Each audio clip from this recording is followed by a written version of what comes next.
कभी नोटिस किया है, आपने एक छोटी सी बात सोची और फिर उसके बारे में बाद में सोचना बंद ही नहीं हुआ। जैसे कि एक व्हाट्सएप मैसेज का रिप्लाई लेट आया तो आपने अपने दिमाग में 50 अलग अलग कहानियां बना ली। अगर आपके साथ भी ऐसा ही होता है तो ये वीडियो आपके लिए है। ओवर थिंकिंग एक स्लो पॉइजन है। ये आपके डिसीजंस को डिले करता है, आपकी एंजाइटी को बढ़ाता है और यहाँ तक कि आपके रिलेशनशिप्स तक को तोड़ देता है। आज हम 5 प्रैक्टिकल तरीके देखेंगे जो हमारे ओवर थिंकिंग को स्विच ऑफ कर देगा। और हाँ, ये ज्ञान नहीं होगा, ये प्रैक्टिकल तरीके होंगे। Point 1, label your thoughts. सबसे पहले अपने थॉट्स को नाम दो। जब आपको लगे कि आप एक ही चीज, एक ही थॉट बार बार सोच रहे हो तो अपने आप से बोलो कि ये एक वरी थॉट है या फिर ये सिर्फ एक इमेजिनेशन है।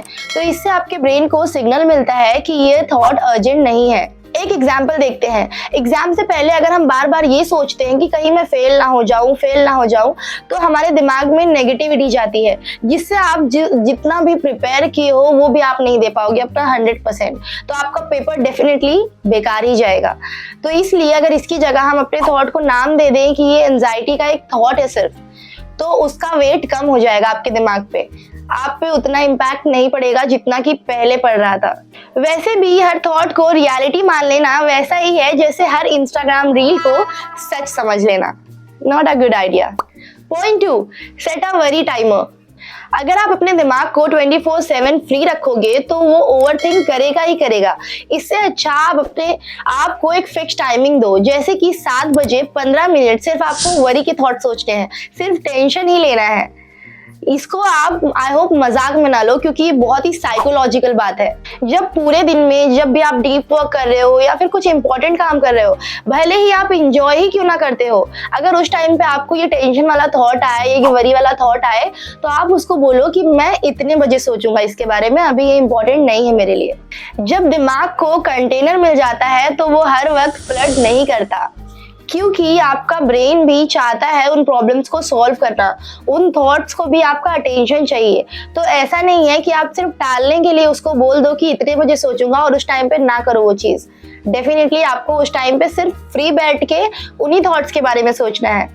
लेकिन एक बड़ी प्रॉब्लम ये है कि कभी कभी हम ओवर थिंकिंग सिर्फ इसलिए नहीं करते क्योंकि हमारा दिमाग बोर हो रहा होता है, बल्कि कभी कभी हम इसलिए भी करते हैं क्योंकि हम अनकंफर्टेबल फील करने से बचना चाहते हैं।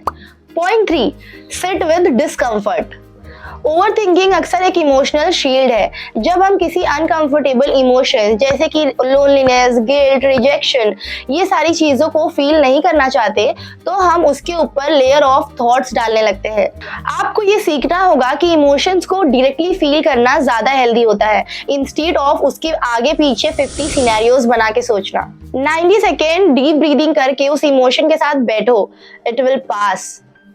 आई नो आपको ये अजीब लगेगा, जैसे कि बिना फोन के लिफ्ट में खड़े होना, लेकिन लिटरली बिलीव मी, ये काम करता है। Point 4, get out of your head and into action. Over thinking का बेस्टेस्ट सॉल्यूशन है एक्शन लेना। एक छोटा सा स्टेप ले लो, किसी को कॉल कर लो जिससे आप प्यार करते हो, जो आपको सपोर्ट करता है, या फिर जो आपके अंदर इमोशन है उसको लिख डालो, जर्नलिंग कर डालो, या फिर कुछ नहीं तो जो काम पोस्टपोन हो रहा था उसका पहला 5 मिनट काम कर लो। एक्शन आपके ब्रेन को ये प्रूफ देता है कि सिचुएशन कंट्रोलेबल है। एक्शन से आपको कंट्रोल फील होता है, और जब आपके इमोशंस कंट्रोल फील होते हैं तो ओवर थिंकिंग ऑटोमेटिक कम हो जाती है। लेकिन अगर आप अपने एनवायरनमेंट को कंट्रोल नहीं करते तो जितना मर्जी आप एक्शन ले लो, आपका ब्रेन वही सेम लूप में आके अटक जाएगा। Point 5, audit your triggers.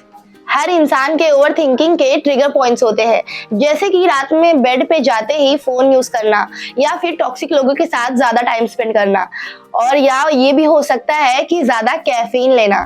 एक हफ्ते तक नोट करो कि कौन से मोमेंट के बाद आपका दिमाग ज्यादा फास्ट भागने लग जाता है, और फिर उन ट्रिगर्स को रिप्लेस या फिर कम करो।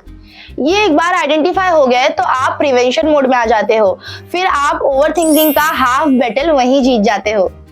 ओवर थिंकिंग का मतलब ये नहीं कि आप वीक हो, इसका मतलब ये है कि आपका ब्रेन, आपका माइंड ज्यादा एक्टिव है, बस उसको एक डायरेक्शन की कमी है, उसको बस एक डायरेक्शन चाहिए। तो अगर आप ये 5 स्टेप्स को अपनी लाइफ में अप्लाई करते हो तो डेफिनेटली आप सिर्फ सोचोगे नहीं, आप अपनी लाइफ को जियोगे पूरी तरह। और एक पर्सनल बात बताऊं, अगर आप चाहते हो कि लोग आपको नेचुरली पसंद करने लग जाएं बिना ज्यादा एफर्ट्स डाले, तो आपकी स्क्रीन पे दी गई वीडियो पे जल्दी से क्लिक करो।